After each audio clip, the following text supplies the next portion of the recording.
G'day fellas and welcome to a casted game of Age of Empires 4. Today we are on Highview in the ranked ladder. We've got two of the world's best players that are facing off over here, and I tell you what, I'm excited to see what they get up to because this is the new patch, the new season with new civilizations and a whole new world when it comes to strategy. So we'll be paying close attention today to our Knights Templar player, but before we get into that, let's introduce them for today and take a look and see who we've got. Spawning in the north of the map, in the color pink, playing as the Mongols, it's Wham01.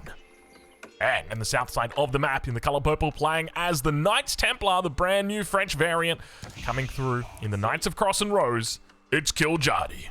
Ladies and gentlemen, welcome to Highview. You know, we've got new civs, new season, new patch. We've also got a new change to this map, of course. We're talking about Highview and the way that it's changed. Not only does it have a repositioning of sacred sites, making it a little bit easier to contest these central sacred sites, but also we've got these new abandoned outposts, which I'm going to be honest with you guys, I like a lot. Now, if you like Age of Empires 4, I encourage you to leave a like on this video. That was a good segue. We nailed that one. Yeah, really helps out with the traction of the content. So let's get into it and talk a little bit about what we are witnessing today. So Wham01 on the Mongols, a civilization that you guys will be intimately familiar. If you've ever played the ranked ladder, of course, the Mongols infamous for the powerful rush that they are able to bring out. And I wouldn't be surprised if we do see it. In fact, it's a bit of an awkward spot here for Kiljardi because when it comes to his secondary gold, it is spawned right next to his primary gold. So that makes it very important for him to secure this gold here, but very unlikely that he does. Now, Kiljardi's already well and truly gathered up the gold that he'll need for age up, at least by the time his opponent gets over to this side of the map. So he'll be fine in that regard, but it's more about what happens after that and more about what direction he wants to play, because a lot of players typically look to try and focus on the second town center when they're playing Knights Templar. It seems that it is less important to be going into the Pilgrims and more important that you get that second town center up. At least that's what we've seen the trend, at least in the meta currently. So I think my question is, how does Kiljardi look to play this? Because the age up has been thrown in the queue. It's the Kingdom of France. Immediately we start to see villagers moving over onto wood, and he's got quite a few of them that are coming out. A little bit of a miss, not a misclick, but a consequence of whenever you tell the villagers, or if you grab all these villagers and you right click on the town center, if a villager has just deposited its food, instead of that villager interpreting that as a group drop-off command, what will happen is like the vills that have got food will drop off their food, and then they'll go and do whatever it is the rest of them are doing. But the vills that didn't have any food, so that they're sitting at 0 food, or they've just dropped off their existing food, they'll interpret that as a move command. And that's what those three villagers were doing there. And you could see that he had commanded them to go and hand in their food. Very nice delete right there. Hand in their food and then come to this tree. But they didn't do that. They instead came to the north side.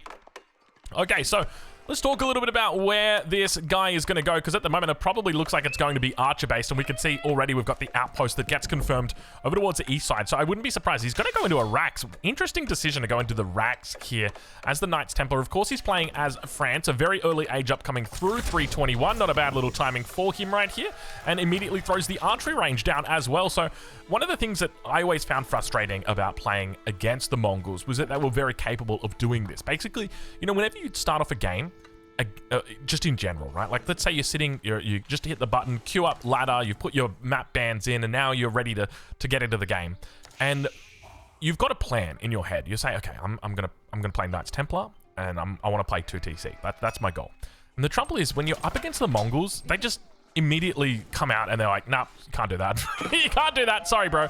And look at this, hold on a minute, maybe we got a little bit of change of position, a little bit of change in decision, as Kiljardi says, no, I can do that. I can do that. At least there's a little bit of a, you know, we definitely do have a bit of a shift in the way things are going here. Vil is going to get taken down. That's -1 Vil for the moment. Could be -2 Vil. You can see a lot of spears have been hitting on these villagers, but fortunately in the end, it looks like Kiljardi is going to, God, these units are out so fast. Can we talk about how fast these units are out? That is ridiculous, man.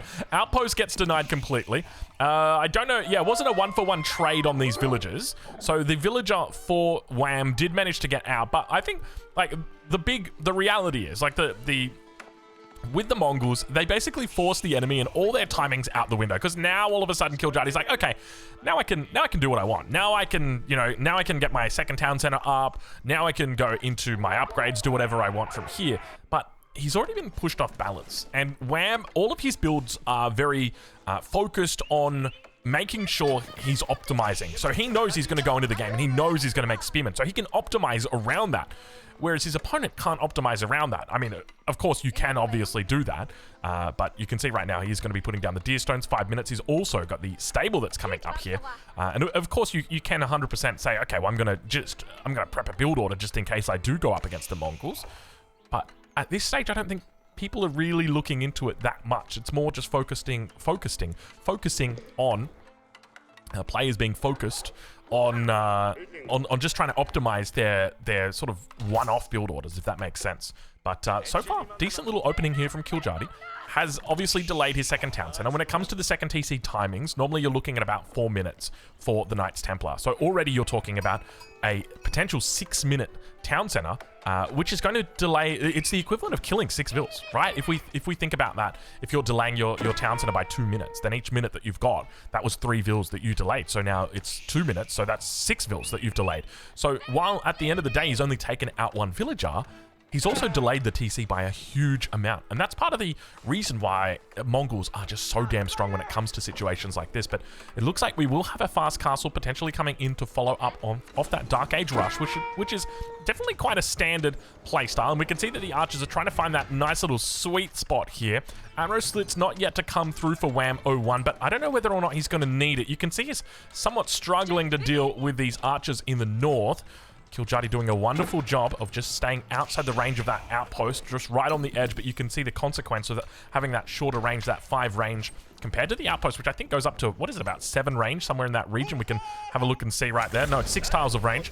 So it does outrange it at the end of the day, but yeah, a bit awkward, because ideally you'd even want this Khan to come over here and just sit as defense, because you can see just how much work that outpost is putting in. The age up has come through now, so he can look for those arrow slits, and there it will come through. The arrow slits is probably going to be all that he needs in this situation, but Kiljardi definitely trying to get some back on his opponent, that is for sure. Second TC now coming down for him, looking to put it down. Beautiful spot, by the way. Amazing spot when it comes to a second town center. Not only do you have a double gold that you're going to be protecting, you've also got the deer, you've also got these wood lines, which are actually quite important for the Knights Templar. They don't have any problem with gathering up from stealth forests. So a smart little move here from Kiljardi, really nice positioning. And of course you also get the line of sight from this secondary TC through the stealth forest now, which is another great change. And I guess just a real buff to the additional town centers. So really good change here from the devs. So overall, at this stage, where does Kiljardi go? I think realistically, he knows what the enemy is going to be doing. The enemy at this stage should be going up to Castle Age. He saw how many vills were on gold, how intent Wham was to gather up all that gold. He knows that it's going to be a Castle Age that's coming through. So how does Kiljardi look to respond to this? So at the moment, he's already starting to move villagers out over here. And we notice that he's putting down a stable, which is an interesting decision. For me, the thing I would be scared about most of all right now happening is that Wham goes up to Castle, and that he's going to get either knights or men-at-arms out, and he's going to try and knock me down. So I would be thinking, okay, my focus here is I want to try and get to castle. Now, your castle is typically going to be a bit slower with the Knights Templar because you are on that second TC, and you do need to focus on food and gold, and you don't get bonuses towards food and gold in the same way that you get bonuses towards wood. So taking majority of your villagers off wood, and instead looking to try and focus on food and gold, and then trying to hit the Castle Age. To me, that makes the most sense, because from there, in the transition, you can get your spears out, and then once you get to Castle Age, you can look to try and get your crossbows out. And I think that's going to be the primary thing here for him. Now, we did also see just a couple of Keshiks, so a nice little bit of information here. So once again, it's about making sure you know exactly how many units the enemy is making. So if I'm Wham right now, I'd be moving out with this scout. I want to know, okay, how many Keshiks are there? Because we've just seen 2 Keshiks. Right? What if there's more? What if there's 4? What if there's 6? What if there's 8? We need to make sure that we make the appropriate number of spears and we don't overbuild things like archers, especially because at the moment, the only thing that's really going to kill us are a whole bunch of Keshiks that come out or a whole bunch of men-at-arms. Realistically, that's the big problem, right? Armored units are going to be the big issue. But Stemmered Out is going to get placed down. Now, this isn't going to get scouted out by Kiljardi. So at the moment, Whammo 1 is doing all of this without too much hassle. The other thing to note, obviously, is the fact that we do know, or that he did confirm there was quite a few vills on gold. So he knows that it's probably going to be that fast castle timing coming through. And I'm curious to see what timing Kiljardi can look for. But at the moment, I don't even think he's going to be considering going for Castle Age here. Vills were trying to wall up. They're going to get caught out of position. Kiljardi loses another villager, so that's a total of 3. This is going to be a 4th vill that goes down here. So on top of that TC being delayed by about 2 minutes, maybe 2.5 minutes, he's also lost 4 vills. So effectively down about 10 villages where he should be right now. And that is just the power of the Mongols and how much of an ability they have to really upset the enemy is probably the best way to say it, and really push them off balance from where they typically like to be. But the age ups now come through. So Wambo 1 from here is a very happy camper. He's familiar with this. We see the boar now, 5 vills out here as the outpost is going to be sieged down here. Wham going to run the vills. Fortunately, Kiljadi not paying 100% attention to that. He easily could have picked up probably almost all of those vills with this amount of units. He probably should have just been sitting on this side. So not sure exactly what the play was there, but manages to take one of them down, which is not bad at all. And now going to look to take down the Gur as well. So gets himself a little bit of value here. Obviously, forcing his opponent off the boar as well is going to be quite nice. But we'll check in with Kiljadi and see how he's doing on that south side, as it looks to be a commit to Feudal Age. Now, this is something that we often see the French do. So obviously, the Knights Templar is a French variant civilization, but the French quite often did this as well, where you could afford to go for an early knight into a second TC, and you could fight against Castle Age opponents without going Castle Age yourself. But the trouble you're going to have right now are men-at-arms. So the most effective way you can deal with this for Kiljadi is going to be through his Chevaliers. But the Chevalier number is still quite low at this stage. He's overwhelming the opponent at the moment. No blacksmith in just yet for him. Does lose the scout, so he's lost a lot of vision, and he's now going to be trying to work down these enemy units, and we can see the blacksmith is coming through on the side of Wham 01.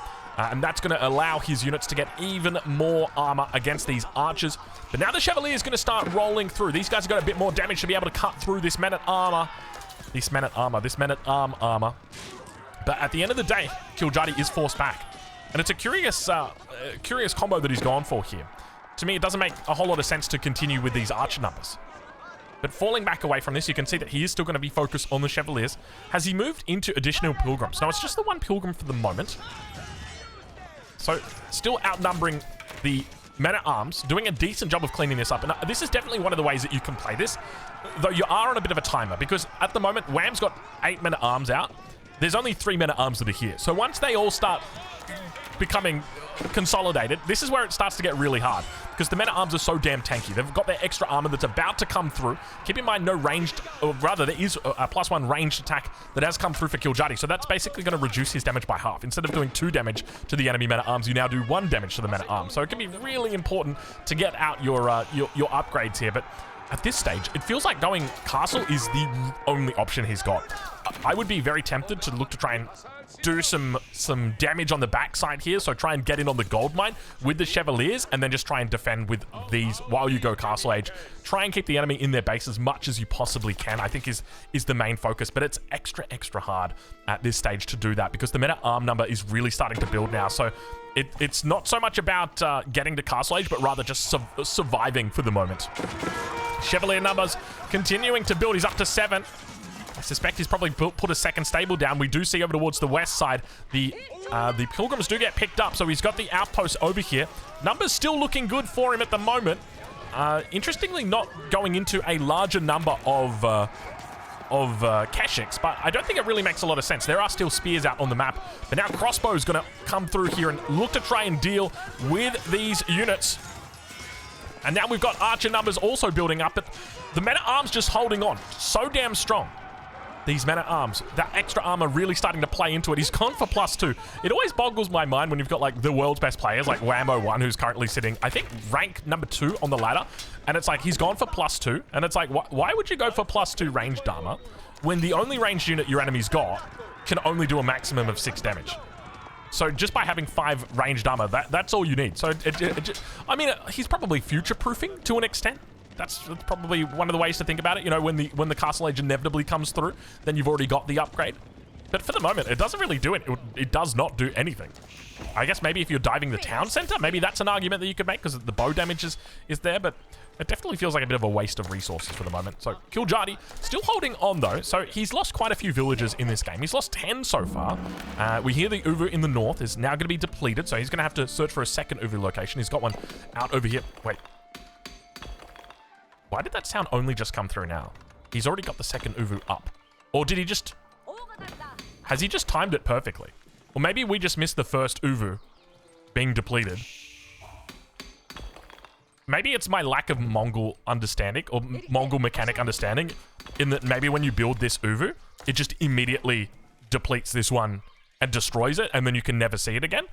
I would have figured that it would have left the stone outcropping, because I don't know the inner mechanics of the Mongols, but let's focus on that a little bit later, because we got something else to focus on. You can see the Pilgrim, unfortunately, going to get cut down here, and definitely it feels like Kiljardi's in a bit of a tough spot. He does outnumber the opponent, but the army is a lot stronger. I think in this position, you would much prefer to be Wham than you would be Kiljardi.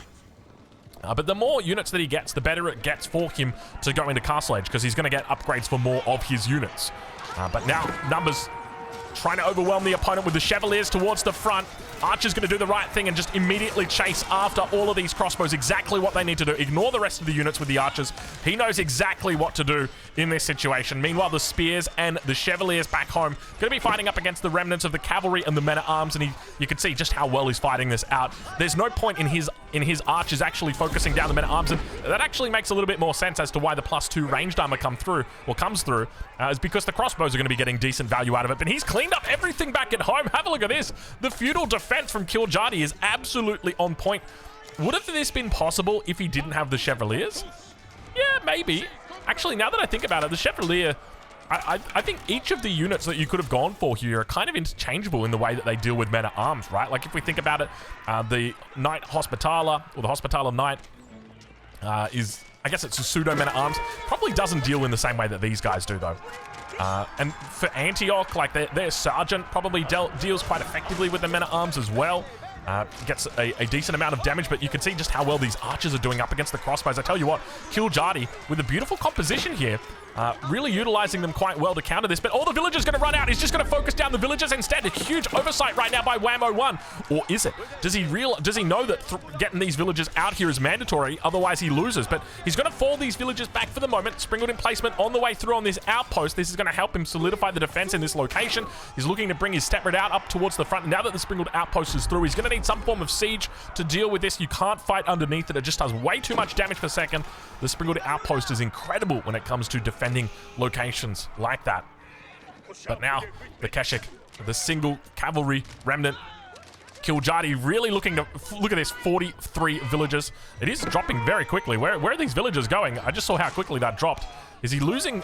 He doesn't appear to be losing anything behind the scenes. Whole bunch of villagers coming out over to stone, and look at this. We are really witnessing a feudal face-off right now. It's not so much a face-off because Wham01 has gone up to Castle Age, but I tell you what, this is an impressively powerful feudal age that we're witnessing from Kiljardi. So the thing I'd love to see him research now is Sanctuary. So going into Sanctuary here makes a lot of sense. Now that he's won this little battle, he's got a couple of options as to how he can play it, but Sanctuary makes a huge amount of sense to me in this stage. Where does he go, though? Because if we take a look down here, so Arrow Slits is through for Wham. So if we ride on board with Wham, so this central location here is still up for grabs. So that's probably where he could look to send his pilgrims. Where is he sending them at the moment? Is there a way to see? Is he sending it here just because we've got the pilgrim destination? Like, yeah, he's got to be sending it here. Either that or the pilgrim that's active is seeing that. So he won't be able to send it to the north anymore. That's going to be neutralized. So I wonder if he changes where the pilgrim destination is, whether that will highlight the new sacred site in the same way that this one is currently highlighted.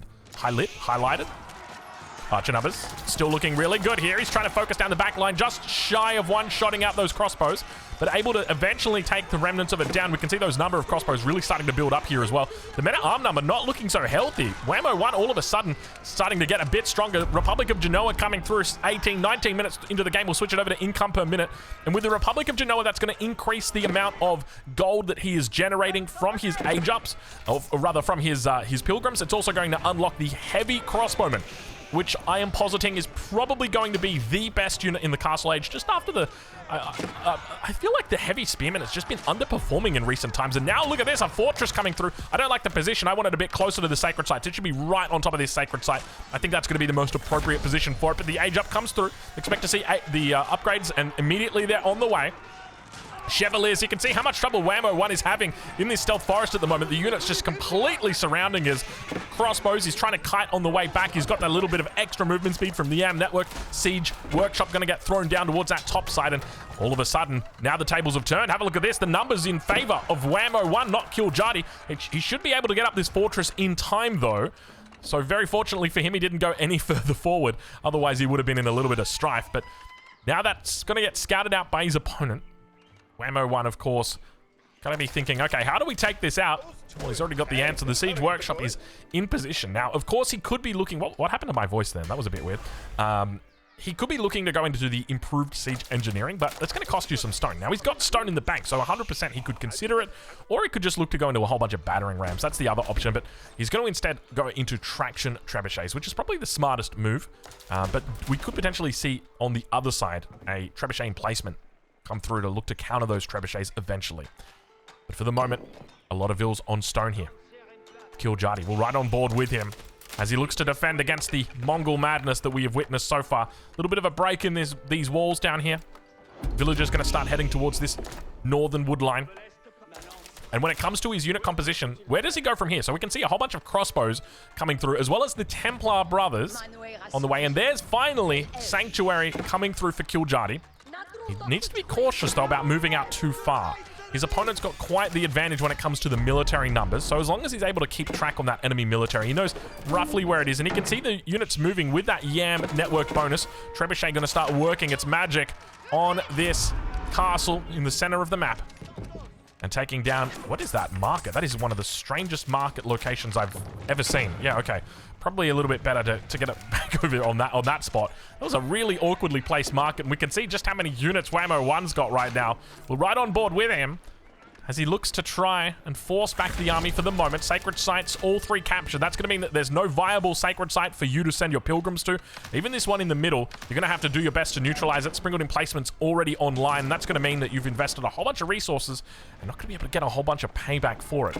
Meanwhile, for Kiljadi, the Templar brother numbers continue to rise. I'd love to see him move into heavy crossbows here. Heavy crossbows would be particularly effective against every single unit that his enemy's got.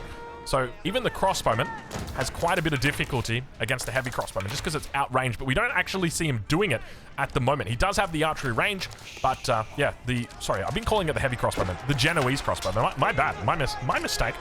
I've been too biased on the heavy spearman. Crossbowman just able to one-shot out all of these Templar brothers on the front. You can see how quickly they do fall. And in the end, it's a whole bunch of men-at-arms that are going to be looking to frontline. And now the archers on the backside, yet to pick up their +2 range attack, still able to cut through, working their way back towards that town center, holding on for dear life. If he loses this army, he loses this game. But 23 minutes in, they will go their separate ways. Second fortress now pushed up a little bit closer. We can see these villagers on the backside are being taken out by these outposts. Always difficult to justify, but you can see how, oh my god, he's lost so many vills. That is crazy. That is a huge amount of villagers that he has lost. I don't even know if he's paying attention. Yeah, he's only just realized now about the number that he's losing. And the trouble is that he can't actually repair this fortress because of all the springwood emplacements here. So the triple treb will have no problem in doing that. But maybe he's just looking to kind of leapfrog and get up a little bit closer. He's going to try and bring these vills into repair. But of course, on the side of Wham, he sees this. So he needs like almost counter trebuchets to deal with this. And there's a part of me that thinks maybe the trebuchet emplacement, you could, there's absolutely a reason to get this. Could they bring this down from Imperial Age into Castle Age? I feel like that would actually be a little bit cooler. Because it's so far away, and it's definitely not as impactful. I feel like maybe that would be you know what? I'll leave the balance to the devs for now. I don't want to break AoE 4 anymore. To be fair, AoE 4 is in a pretty decent spot when it comes to balance, though. Like realistically, I think they've done a decent job in bringing or reining in the power from the two new civilizations. But I'm curious what you think. Does it still need to be brought down a tone? Is it still a touch too high? First castle's now gone down. Second fortress. I tell you what, the fortresses, they're difficult to defend, realistically. When you've got this many trebs, like how do you go about dealing with this many trebs? And I guess this is the issue when you're fighting up against the Mongols, right? Like if we think about it, you can't really move into this position, and this has always been the way it is. They've got this sort of trench warfare that they do, where they go men-at-arms together with crossbows, a whole bunch of outposts with the springwood emplacements in them, and then all they look to do is slowly trap down your defenses. And that's what we're seeing right now. Whammo 1 playing it absolutely pixel perfect. It's another landmark that's going to go down here. And now there's another landmark that rises. It's just like the Hydra, you know, you cut one head off and another one comes back. So he's taken out 2 of them. And interestingly, it's got this up on the screen, the landmark victory approaching. I feel like it shouldn't have this, though. But then at what point should this ever come up when you're playing against the Knights Templar? Because you can't rebuild these. So there's no point in this showing, right? Like, maybe they should just change it so that it's like landmarks remaining. Do you know what I mean? But then it's a bit hard. How do you, because you've got this over here, which kind of tells you, but then, yeah, it's tough. I mean, you get to the late game situations and there's like 11 of the fortresses around the maps. And all of a sudden you're like, okay, well, how do I deal with all these? And you can kind of, the numbers make a little bit more sense there. But I tell you what, those trebuchets are bugging out on my screen right now. I'm sure you can see the way like those pink lines come through. It's one of the small little graphical things. I'm sure they'll eventually update. Yeah, I'm curious how Kiljardi looks to try and counter this. Vilcount's still slightly ahead. For the moment, Relic's in favor, 4-1. At least 4-0. But it'll come through eventually, I'm sure. And now more buildings continue to fall. Kiljardi holding on. He's at 162 population compared to his opponent at 154, so they're quite close. If we compare the pair when it comes to the economies, you're talking 1,600, 3,200 roughly. Yeah, around 3,200, 3,300. And compare that over to Kiljardi, who's looking at a similar amount, so about 3,300, 3,400 for Kiljardi. So economy still quite even despite the difference in villages. I think the biggest thing for Kiljardi is just the loss of tempo by losing all those villages. Ideally, he'd love to be going Imperial at this stage, but look at the size of the army from Wham. I mean, how do you even really face this? It's so difficult. This is, I feel like this is actually a really good matchup for the Mongols. Just from the whole early stage, being able to force the opponent off the off the second town center, and delay that, and then all of the infrastructure that they've got can just be so easily dealt with by this Treb. And you want to be doing this Treb combo, and you can see he continues to inch forward with these outposts, but now looking to dive in right now. Pilgrim on the loose. She's gonna have to really put the pedal to the metal. Mango on the backside. He's got the double, beginning to push up towards all of the trebuchet and the defensive line that exists with the Mongols. Triple Treb firing off. There they land on that fortress. Mangoes, nice little dodge, but at the end of the day, it still gets some decent shots in. These are only Castle Age Mangoes, so they're not as powerful. And we hear that Sacred Site does get neutralized behind the scenes. Pushing up underneath the outpost. How do you deal with these outposts? Remember, you've got sprinkled emplacements in here that are just constantly firing off, only just arriving now on the last of the outposts. But so much damage is being done by these Springalds, and now looking to try and focus them down. We can see just how much difficulty he's got with them, because you need something to deal with these. You need battering rams, you need trebs of your own. Still firing. Oh my lord, how did you repair that so quickly? Springald's now going to start coming out to deal with any infantry that they spot, any melee infantry at least. But you've got a whole bunch of ranged units here, and no real way to kill these. These are definitely the heroes of this game, the Springled emplacements. Still working down those fortresses behind the scenes. First Springled emplacement might go down. Mangoes moving forward. I tell you what, this is a battle that has raged on for a long time. The reinforcements continue to come through. More horsemen on the way down from the south, or from the north rather. And now Kiljardi realizes, you know what, we're probably going to have to fall back. We've lost our keep. We've cancelled our market. And things are not looking good for us here. How do you even respond, or how do you even react to this as Kiljardi here? It feels like such a difficult ask. I think maybe battering rams makes a lot of sense. If we think about like the battering rams, what's going to deal with battering rams if we get them out? Only the horsemen. So if we can put together something like some spearmen and some Genoese crossbowmen, and it's kind of curious that he's not going into Genoese crossbowmen, but I guess he just doesn't have the gold to support the Genoese crossbowmen. They are quite heavy when it comes to that. So if we look here, let's take a look here. So 95 gold for each one compared to a crossbow that's 38 gold, right? Like it is more than double to get a Genoese crossbowman. But when you think about how good that crossbowman is compared to the standard crossbow, then there's definitely an argument for it. But I find it curious that he's not even really considering the option here. So you could play like spearmen, Genoese crossbowmen, and battering rams, and maybe that would be the way to deal with it. Because the reality is, you can't just let these trebuchets work down your entire base, and that's exactly what's happening. Now towards the south, Mangonel is going to stay alive. Horseman going to get caught out of position. Vil's on the run. Fortunately, it was friendly fire on the villagers, so no damage done, but it did look quite impactful. Back towards this top side. Wham just pushing through with a methodical springled emplacement push. And you can see all of this stone is just going to be used on springled emplacements. That's the only thing that you want to be using it on at this stage. How much is it costing him for each of these? Are there any outposts that don't have it? There we go. 125. So he's basically getting 1 per minute at this rate. And as long as he's able to continue adding in more springlets or more outposts, he's absolutely fine. Absolutely fine. But now, on board with Kiljardi once again, 30 minutes into this game, he's going to try for a push. Quite a lot of horsemen here, moving up underneath the outpost as they fire off. He's got a whole bunch of them back here that's going to help him out, assist with any potential defense. Meanwhile, behind the scenes, we do see quite a bit of action on villagers. 53 workers taken out already this game. Trebs fire down on the Mangoes. A little bit of a dodge. Double Mango continue to move up. And it's been action-packed all game so far. They have not stopped fighting over the last 5 to 6 minutes now. It has just been non-stop. I think it's whenever the Trebs like reload or something, that's when that weird graphical glitch is happening. Just a giant streak through the entire screen. I think it's irrespective of the player as well. Maybe whenever they move, like, we'll watch them. I'm looking out for you now, you Trebs. They're going to turn around and fire any second. Here we go. So for the moment, the battering rams have definitely done well. So I think 100% you need battering rams, because the battering rams are going to very quickly deal with this. But I feel like it may be too little too late. I mean, he's still technically ahead. Kiljardi is still ahead at this stage, if we look at the economy. But tempo-wise, it feels like Wham is ahead.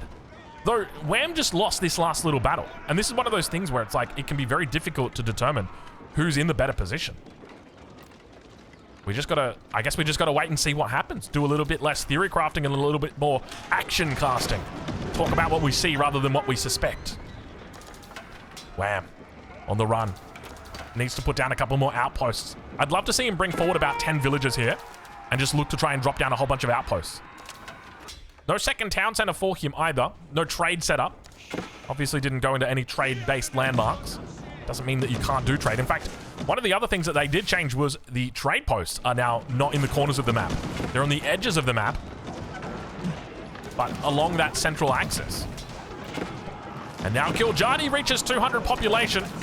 Whammo 1. You can really feel how hard he's starting to call upon these defenses.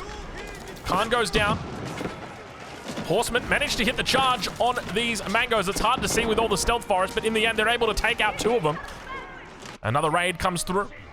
It's going to hit a whole bunch of villagers that are over on the wood line. Templar brother together with some horsemen. Meanwhile, back over towards that east side. Let's check in and see. How's the economy doing with Kiljardi? Because this fight is raging on over towards the west side. And it's going to continue.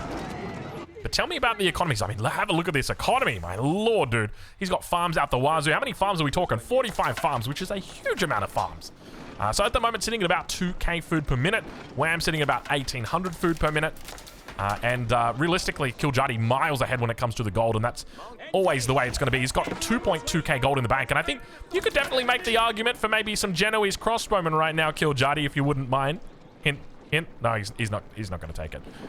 It's interesting watching these guys play and seeing how I remember the very first game that we casted, and like neither of the players looked to play into the unique aspects of their civilizations. Like we had we had a Knights Templar who wasn't using pilgrims, and we had a House of Lancaster who wasn't using manors. And I was like, this is a bit weird. I wonder if this is intentional. But even at this stage, like Kiljardi is just like, nah, you know what? I don't want to go into the Genoese crossbowmen. I'm happy with what I've got.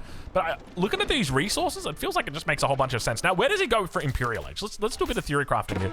I think Teutons make quite a bit of sense. He's not really playing that much around cavalry. Republic of Venice also makes quite a bit of sense. Republic of Venice is going to be pushing your gold up quite high in the late game. That's the other thing to note. Just simply because you've got the Venetian traders. You've also got that reduced rate of purchasing, and because of that, it means that you're really able to take advantage of a lot more fortresses out on the map, because all of a sudden, oh, I just realized it doesn't have treasure towers, doesn't have desert citadels either. Maybe Kiljardi's still testing out the Knights Templar, not 100% familiar with the units yet, not comfortable with it, so just looking to try and stick to the standard comps that he knows. Because I tell you what, I'd be very excited if we got to see some unique units out today. I mean, we got to see the Chevaliers out. Can't be too disappointed on that one. 3 out of 7 landmarks victory. I do like that it keeps track. Actually, you know what? I do like that. It'd be cool if this got shrunk down, though. So it wasn't so big. A lot of vills going down. He's lost 73 this game. Oh, Kingdom of Poland. I didn't even see it. He's gone for Kingdom of Poland. So a little bit of extra health on all of his cavalry. He also gets more charge damage. He also unlocks a new cavalry unit as well. So not going to be going into the Teutons. Looks like the Templar headquarters could become his focus right now, Whammo 1. Now keep in mind, upgrades are going to be coming through. We see elite spearmen on the way for Kiljadi, and he is looking to move into the unit cavalry unit. The Schlatter. The Schlatter? I still need to work that one out.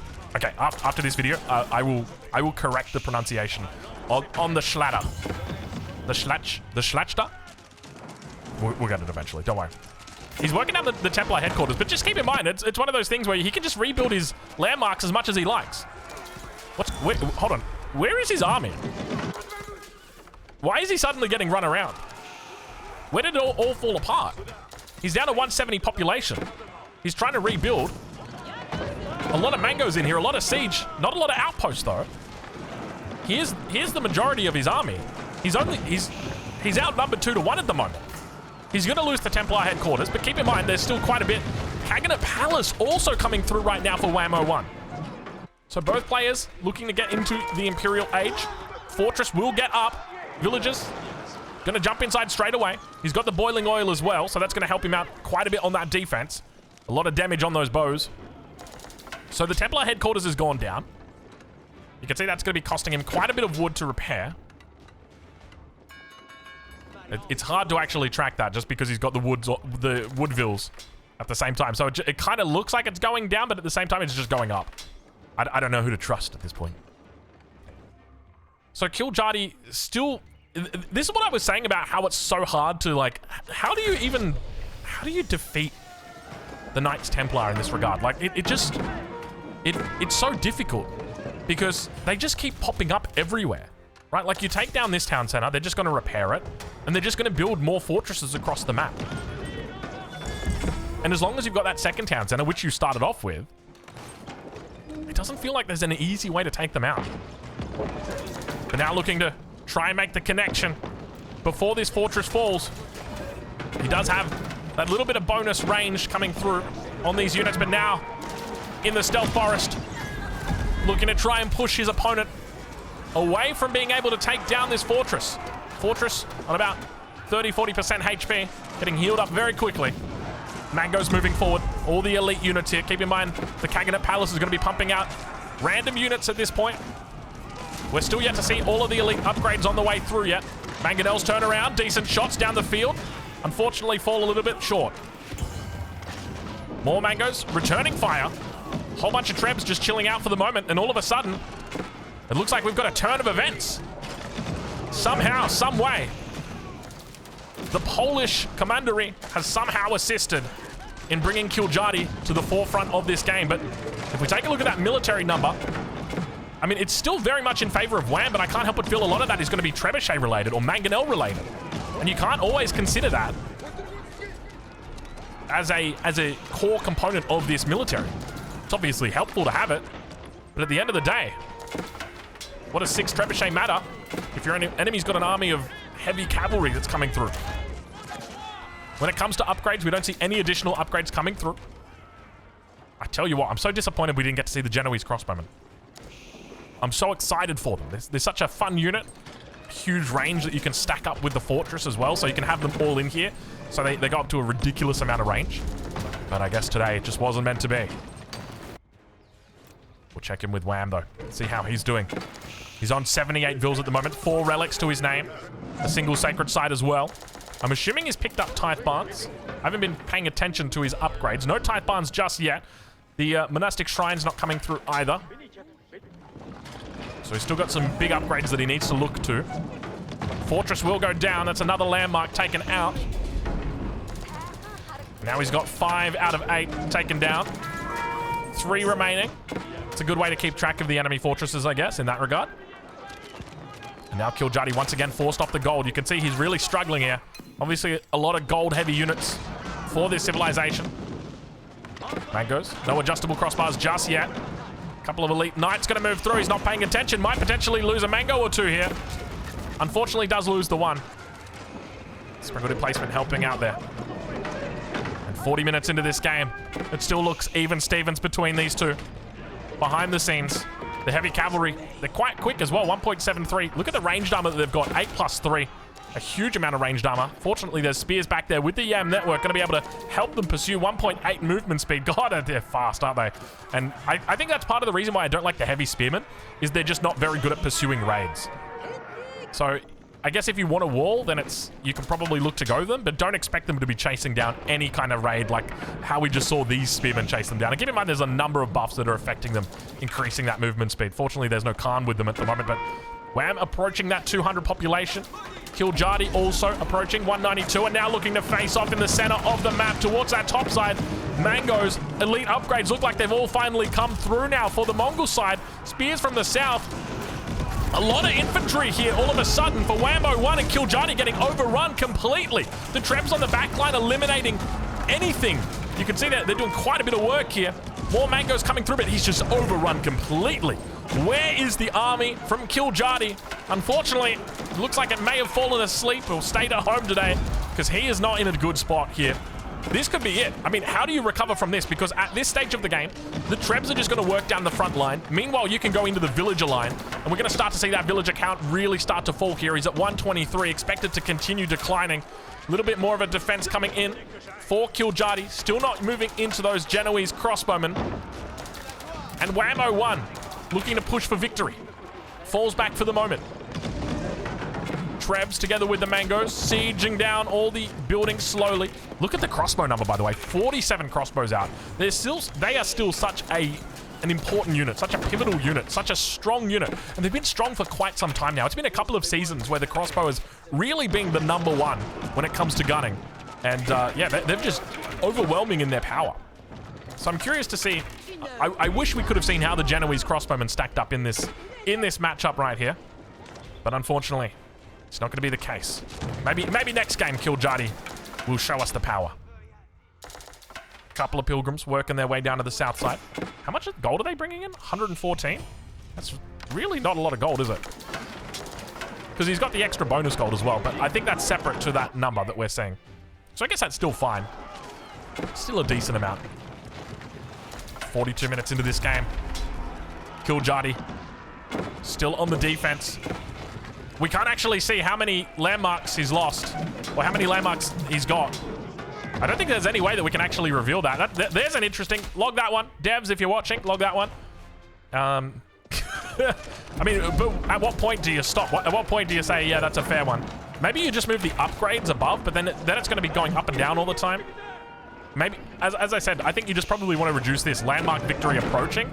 Like, bring that down. Maybe just like landmark victory in. Maybe that's what you could do. Landmarks remaining. Yeah, let's go with landmarks remaining. That could work. Or landmarks eliminated. Landmarks destroyed. And then have 3 out of 8. And then that way it doesn't block. There you go. 7 out of 8. He's got 1 left. He's actually managed to deal with the Hydra. Whammo 1 has taken out every head off the Hydra, and we've not witnessed another one respawn just yet. The last remaining head, the Templar headquarters. He's already taken it out once this game, and the question's going to be about whether or not the Hydra will regrow, will replace. I tell you what, this is not going to be a fun civ to face off against in FFA. You're never going to be able to get a landmark victory against them. You might be able to get their Monarch, though. I'll give him that. And now coming around from every single angle, the Hydra looks to try and weasel his way back into it. One last time. Look at the Hui Hui Pow defending. He comes in from every single angle here. And the numbers are suddenly looking a little bit better for him. It doesn't end. These two, they're so evenly matched in this game. Look at the beautiful surround that he's got. Elite archers on the back line. Nested bees together with the Hui Hui Pow, the trebuchets, the mangonels, everything. All the siege, the outpost. The one defense, and it's not going to be enough. He needs something to deal with this, and it's the classic combo, the crossbow siege combo that we've witnessed for so long, still sitting at the top of this table. More reinforcements are coming through, still outnumbered 2-1 at the moment, and now his focus may indeed become that final landmark. Another fortress. The Hydra continues. Where is he putting it down? Is he going down south? I got no idea. Oh, he's going on the sacred side. This one should be easy to find. Should be easy to deal with. You can see he's immediately unifying the troops, looking to bring them up towards this position. He's going to distract his enemy for a short amount of time. These Vils are going to have to get out and dodge. And you can see that he's also put the market down here. He's done a little bit of... hold on, has he been selling stone? I think he's sold 200 stone. Vils dive up into the stealth forest. Whammo 1 looking to try and cut off this new, recently added head. Got a little bit of an army split for the moment. It could be what Kiljati was looking for. He's up to 95 population. Spears, archers, not a whole lot of gold though. And that's the one downfall of his army composition. Not a lot of gold. For a civilization that is easily able to get gold, he's having some trouble, and you can see exactly why that is. Springald emplacement about to come through. Arrow emplacement doing work, and there it goes. Those pilgrims getting shot down, and now once again towards the front of the base. The surround from every angle. From the right, from the left, from the south, and up from the north as well. Trying to clean it up and doing such a wonderful job. Look at these spears up close. Double nest of bees facing off. But still, he's having too much trouble. There's not enough damage to get through it all. And the crossbows are holding on. What an epic game we have witnessed. The Hydra is finally tapping out. Ladies and gentlemen, that is it. The last head on the Hydra falls.